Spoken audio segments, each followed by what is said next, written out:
असतं तुमचं आयुष्य कोणाच्या हातात द्यायचं. आणि लोकशाही त्यालाच म्हणतात की जनतेचा कौल हा अंतिम असतो. पण गेल्या विधानसभेमध्ये मला नाही वाटत जनतेचा कौल हा मानला गेला.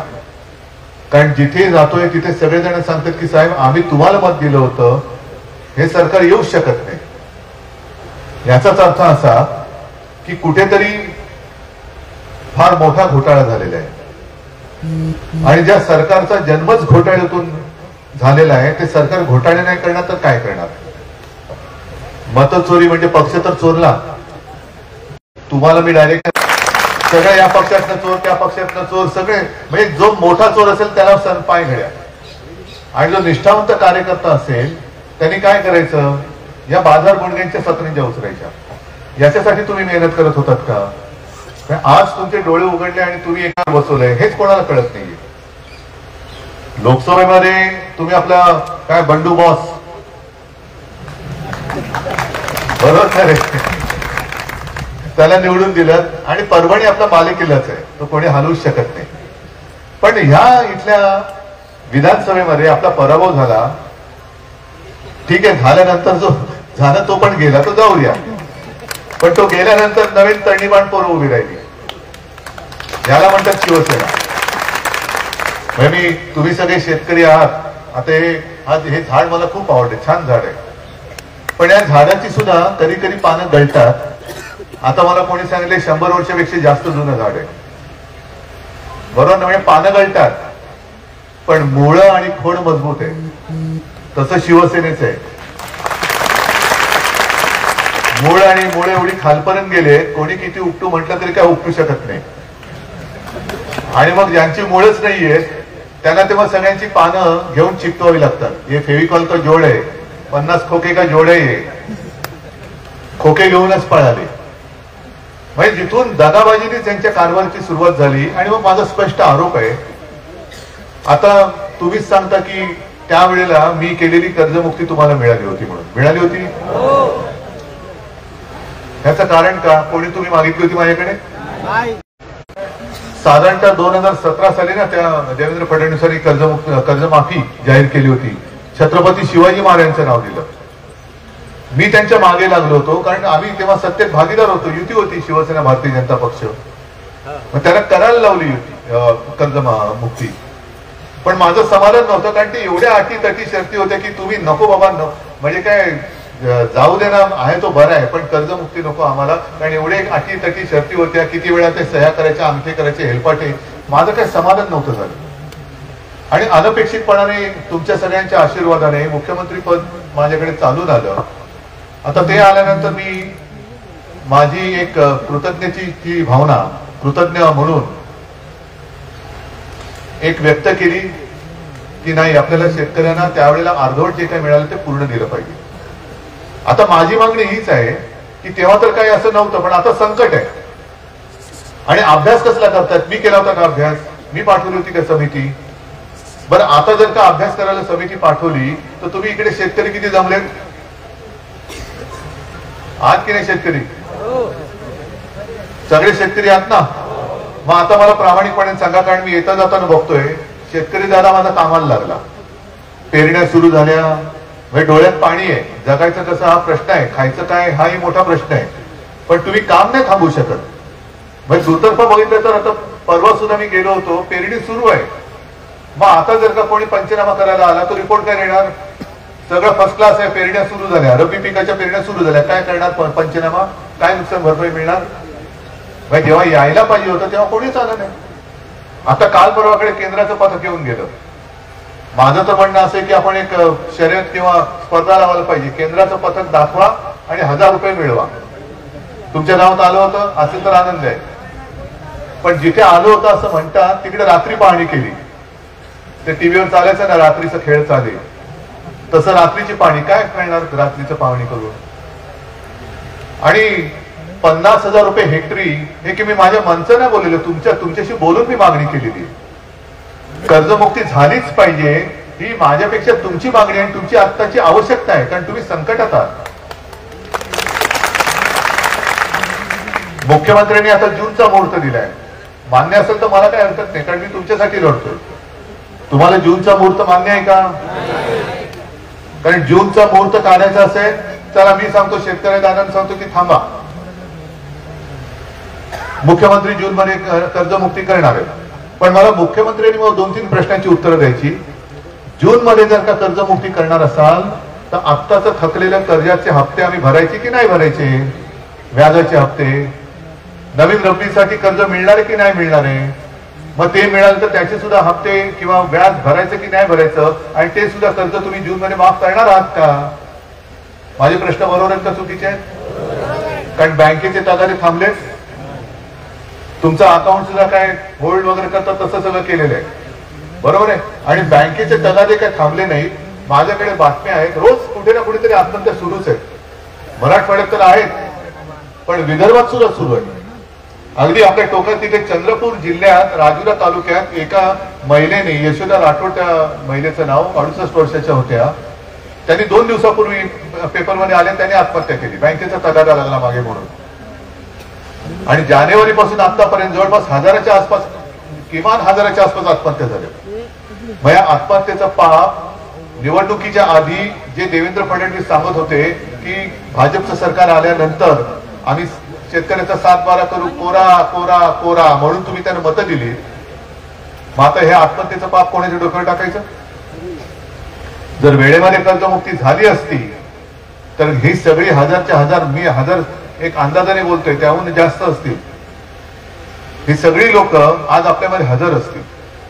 ही सगळी घरं जी उजाड झाले, त्या घरावरती त्यांच्या हक्काचं एक मायेचं जे कौल होतं ते आज तसं छप्पर कसं राहिलं असतं. ही घरं उजाडून टाकतात. म्हणजे पुराणी आणि या आपत्तीने तर घरं गेलीच वाहून, जमिनी खरडून गेल्या. पण यांच्या नादानीपणामुळे जी घरं उघडी पडले त्याची जबाबदारी कोण घेणार? आता जे संजय जाधव बोलले आपल्याशी की तुमच्याकडे येण्याच्या आधी ती जी बैठक झाली, म्हणजे ह्या आपल्या बैठका आहेत, जाहीर सभा नाहीये. तिकडे एका ताईने सांगितले की त्यांच्या मुलीची फी भरायची कशी.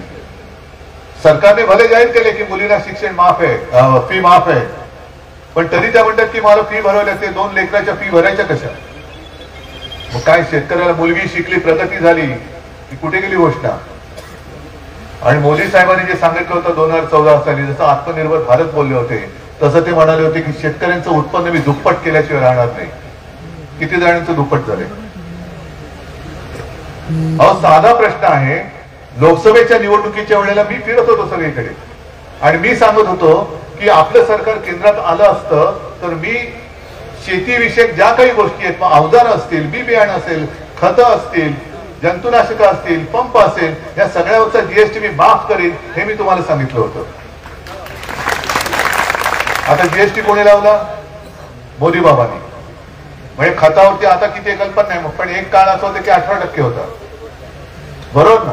म्हणजे मला शेतकऱ्यांनीच सांगितलेलं तेव्हा की साहेब आम्हाला समजा 1 लाखाचं खत लागलं तर त्याच्यावरती 18,000 रुपये आधीचे आपले आमचे कापून घेतात आणि उपकार केल्यासारखे प्रधानमंत्री सन्मान योजना म्हणून 6,000 रुपये आम्हाला परत देतात.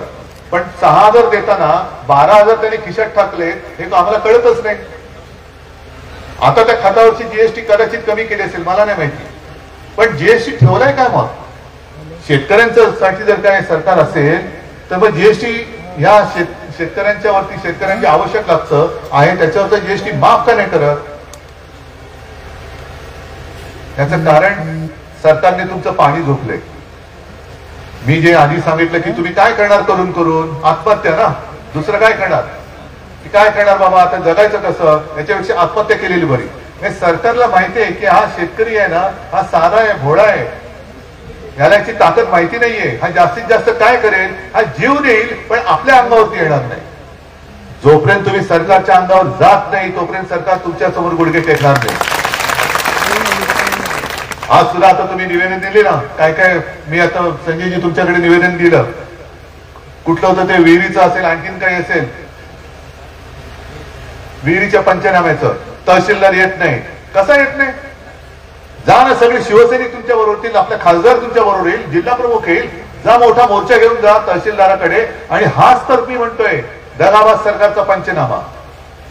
ही सगळी तुमच्याकडे आता मला जी कॉपी दिली अशा कोणाकडे काय काय काय काय तुमच्या तक्रारीच्या कॉपीज असतील, तो तक्रारीचा गठ्ठा घ्या, मोर्चा काढा, तहसीलदार तिकडे जा आणि त्याला सांगा हे तू का केलेलं नाही आणि कधी करणार ते मला सांग.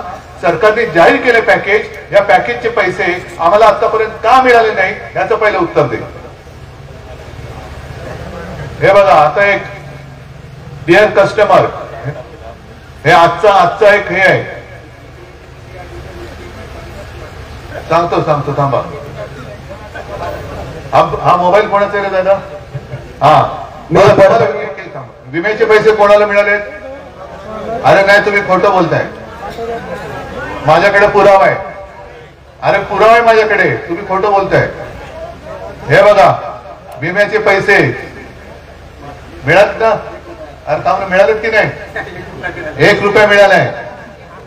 मिळालाय की नाही मिळाला? 1 रुपया मिळाला. विम्याचे पैसे मिळाले 1 रुपया. हा तुमच्या मोबाईल मध्ये चालेल नाही. मग एवढी थट्टा शेतकऱ्याची मला नाही वाटत इंग्रजांच्या काळात सुद्धा कोणी कधी केली असेल.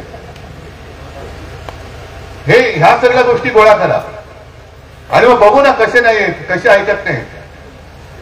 तुम्ही फक्त सांगा कुठे कुठे कोणत्या कंपन्यात, त्या विमा कंपन्यांना सुद्धा वट्टीवर कसं आणायचं हे शिवसेना बघेल. पण तुम्ही मात्र या सगळ्या ज्या काही गोष्टी आहेत त्या घेऊन आपण तहसीलदार असेल, ज्यांच्याकडे पंचनामा करण्याचे अधिकार आहेत, मदत वितरित करण्याचे अधिकार आहेत, त्यांच्या कार्यालयावरती मोर्चा घेऊन जाऊन त्याला सांगायला पाहिजे आम्ही तुमच्याकडे भीक मागायला आलेलो नाही, आम्ही आमचा न्याय हक्क मागायला आलेलो आहोत. जी मदत सरकारने केली ती पहिले आम्हाला दे. मी 2 लाखापर्यंत कर्ज, पीक कर्ज माफ केलं होतं, एका एकरकमी केलं होतं की नव्हतं?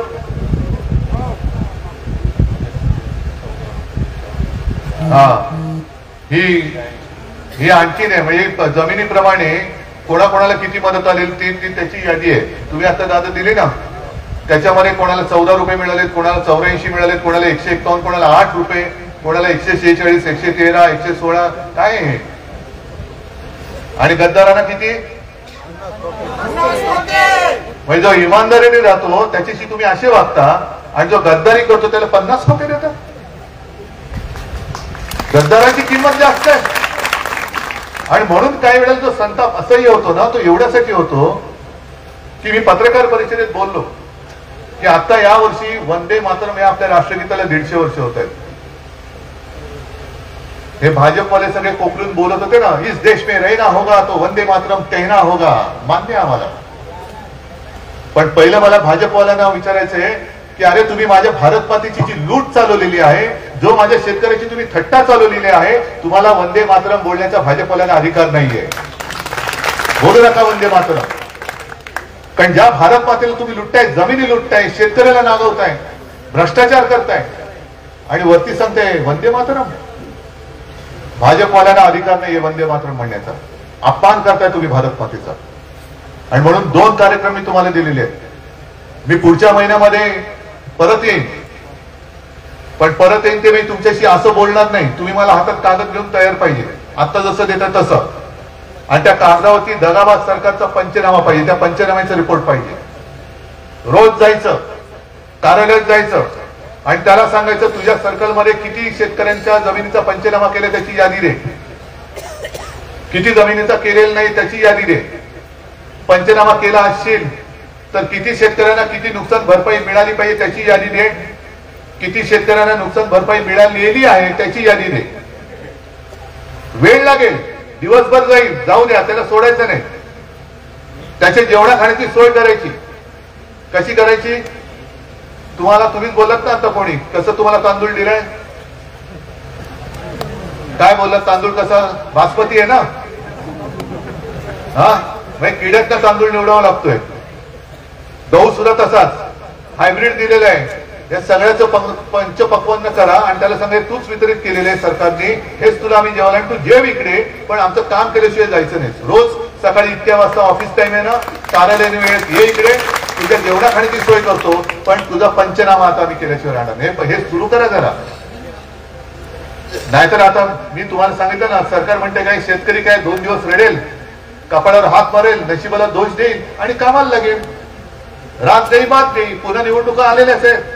जिल्हा परिषद येतील, पुन्हा मनाचं बोट लावतील आणि तुम्ही आपले भूल जाणार तिकडे. जर आपलं सरकार आलं असतं तर आज मी तुमच्या डोळ्यात पाणी यायला दिलं नसतं. म्हणून हे पंचनामे तर करायचेच, पण आणखीन एक काम करायचं. आता कोणत्या निवडणुका येतील, कोणत्या मला माहित नाही, पालिका येतील, पंचायत येतील, जिल्हा परिषद येतील, येऊ देत. पण तुम्ही एक निर्धार केला पाहिजे, गावागावात फलक लागले पाहिजे की जोपर्यंत कर्जमाफी नाही तोपर्यंत भाजप महायुतीला मत नाही. जोपर्यंत 50,000 रुपये हेक्टरी आम्हाला मिळत नाही, विम्याचे पैसे मिळत नाहीत, वाहून गेलेल्या गुराढोरांची, सगळ्या जनावरांची नुकसान भरपाई मिळत नाही, कोंबड्यांची नुकसान भरपाई मिळत नाही, शेळ्या मेंढ्यांची मिळत नाही, खरडून गेलेल्या जमिनीची मिळत नाही, तोपर्यंत भाजप युतीला मत नाही. ज्याप्रमाणे पंतप्रधानांनी नोटबंदी केली होती तशी तुम्हाला आता वोटबंदी करावी लागेल, मतबंदी. तयारी आहे तुमची? लढण्याची हिंमत आहे का नुसतं रडत बसणार? रडणार असाल तर मी नाही येणार तुमच्यासोबत, आणि लढणार असाल तर प्रत्येक शिवसैनिकाला घेऊन मी तुमच्या खांद्याला खांदा लावून सरकारशी लढल्याशिवाय आणि सरकारला गुडघ्यावरती आणल्याशिवाय राहणार. ठीक आहे, निर्धार केलात. पुढच्या महिन्यात आल्यानंतर मला काय देणार तुम्ही हातामध्ये? सरकारचा पंचनामा, आणि मला गावागावात बोर्ड दिसले पाहिजे. जिल्हा प्रमुख तुम्ही आहात, सगळ्या गावात ह्या शेतकऱ्यांनी बोर्ड लागलेले मला फोटो पाहिजे. ठीक आहे, चला लढा आता, हिंमत हरून चालणार नाही. सगळ्यांना धन्यवाद. जय हिंद, जय महाराष्ट्र.